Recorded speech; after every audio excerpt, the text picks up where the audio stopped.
Amis fermiers, amis fermières, bonjour, bienvenue à la ferme, bienvenue sur Cocotte TV. Aujourd'hui, afin de changer un petit peu de la série de casques que j'ai à vous présenter, j'en ai déjà présenté deux, mais il en reste encore, je vous présente un produit qui nous provient de chez Gamdias. Donc Gamdias, c'est une marque que l'on connaît à la ferme, marque qui, présente systématiquement une police typée mythologie grecque, ou en tout cas écriture grecque ancienne. Donc le produit se prénomme l'Aegis, tout simplement. Alors c'est un multifonction gaming set, effectivement c'est plutôt multitâche, vous allez le voir, il y a de bonnes idées, il y a de moins bonnes idées, mais ça peut peut-être valoir le détour. Donc la présentation, c'est toujours la même, une boîte blanche avec le logo en trame. On n'a pas de vilain monsieur avec des superbes armures de toutes les couleurs, mais vous le verrez, j'ai reçu des souris aussi, donc je vous les présenterai. On a un chevalier du zodiaque vert émeraude qui flash bien. Alors au niveau du bundle, on a traditionnellement les deux autocollants Gamdias et le petit guide de l'utilisateur. On va avoir un câble USB vers mini USB non plaqué avec un petit velcro de rangement badge Gamdias. Donc un câble assez massif, assez épais. Et l'objet en question, le voici. Alors en fait c'est très simple, c'est tout simplement un support que vous venez poser sur le coin de votre écran.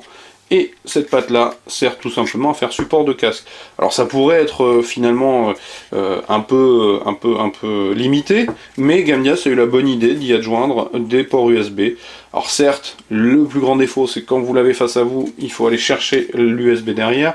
Pas forcément, on tâtonne un peu dans les débuts, mais pour avoir un Apuri sur mon bureau, on tâtonne tout autant avec l'Apuri, puisque les ports USB sont sur les côtés, vous les voyez pas plus que ça. Et on a surtout une petite partie en caoutchouc silicone, en tout cas souple, qui va permettre de faire passer le fil du casque, qui évite qu'il traîne, qu'il s'en mêle. C'est pas forcément très mal. On a aussi deux autocollants afin de fixer ça. Il y en a deux supplémentaires, je ne vous ai pas montré mais ils sont dans la boîte, deux supplémentaires au cas où vous auriez la bonne idée de changer d'écran. Donc on décolle, on remplace et on peut remettre. Donc l'alimentation est en micro USB ici. Ici il y a un DCI qui ne sert pas a priori puisqu'il n'y a pas d'adaptateur. Ça doit certainement servir pour d'autres pays que les nôtres.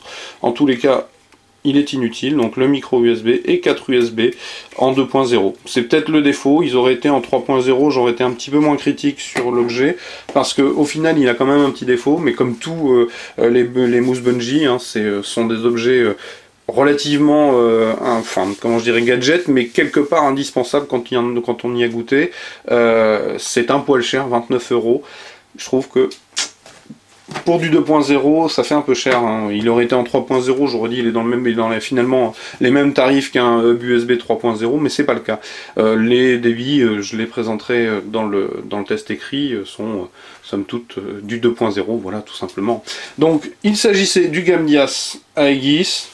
Alors évidemment j'avais oublié, Gamdias c'est toujours très typé au niveau du design.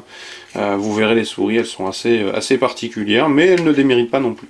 Voilà, donc l'Aegis sur Cocotte TV. Je donnerai pas d'avis sur la question, est-ce que c'est pratique, pas pratique. Ce qui est sûr, c'est que quand on a moult casques sur le bureau, c'est plutôt pas mal de pouvoir le ranger, plutôt qu'il traîne par terre. Donc maintenant, ça fait peut-être un peu cher. Une simple pâte en plastique collée à la superglue ferait pareil, mais elle serait pas USB. Donc je vous laisserai seul décisionnaire de l'utilité ou pas du produit. Et je vous souhaite une très bonne journée en notre compagnie. Il y aura une rapide présentation écrite que je vous invite à venir lire. Et je vous dis au revoir!